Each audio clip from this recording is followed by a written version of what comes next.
Na mbali na hayo ni kwamba kinara wa DCP Rigathi Gachagua jioni ya leo amekuwa wa punde zaidi kuwekwa kwenye darubini kuhusiana na matamshi yake kwa wakazi wa Mathira, aliyowataka wakazi kuwazuia maajenti wowote wa UDA kwenye vituo vya kupigia kura katika eneo bunge hilo.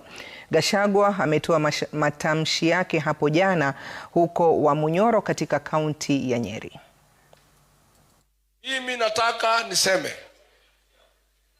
isipokuwa Dimaine polling station akuwe na agent wa Mombi mwenyewe. Si anapigia Dimaine polling station? Polling station ingine yote hata Kasongo asikuwe na agent. Kwanza hapa kwangu Sagana Primary School, nikija nikute agent ya Kasongo tutakosana na nyinyi.